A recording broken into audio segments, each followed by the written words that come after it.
We're young. Many of us are taught that when you grow up, you'll fall in love, get married, and live happily ever after. But when we actually do grow up, we usually realize it's not that easy. Now, putting aside your obvious marriage-worthy factors like mutual attraction, shared interests, or at least one of the couple being a very good cook, getting on the same page with finances is huge for a good relationship. In this week's Financial Fitness, I talk with two married couples who view finances very differently but still make it work. Sierra Saletta and Mark Gardner have been married for 11 years. They elected before marriage to keep their finances separate.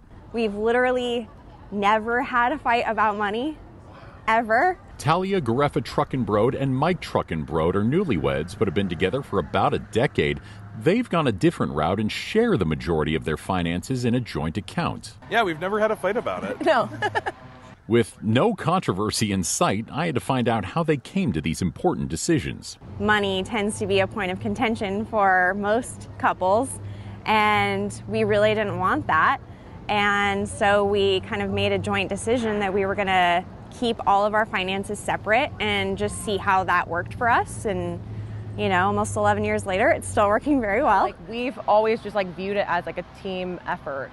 And that was something that I had to definitely come to terms with, that he was so willing to help me that I was like, oh, I don't want to feel like I'm indebted to you. And he was like, that's not how I view it at all, you know? And so eventually I came to terms with that and I was like, okay, we're just a team and that's how this works. But what about paying bills? That's gotta be tricky for at least one of the couples. We pay separate bills. We kind of have it divided. I pay the mortgage and a couple of other utilities, and then he pays all the insurance and some of the other utilities, and it kind of evens out pretty well. More than anything, it really saves us time because we were spending time going back and forth with Venmos and different things like that because of the fact that, with the mortgage, for example, we're both, paying towards that, and we have a lot of collective goals that we share, and it just makes it easier and works well for us to be able to have that all in one account now.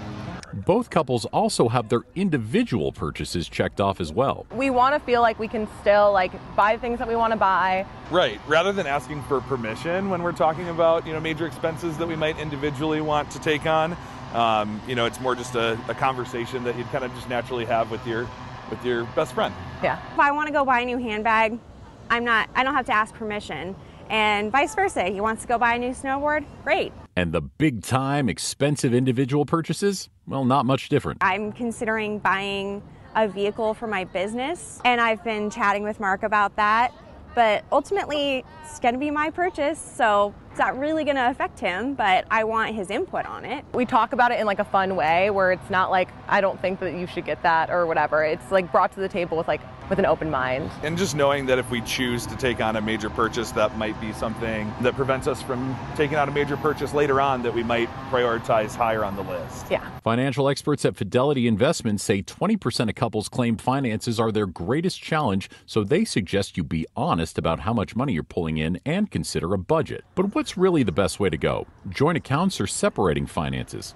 Funny enough, despite their different financial views, both couples came up with the same answer. Ultimately, it just comes down to what works best for you and your situation, and staying communicative with your partner. Do what works for you, not because that's what everybody in your family does or that's the societal norm.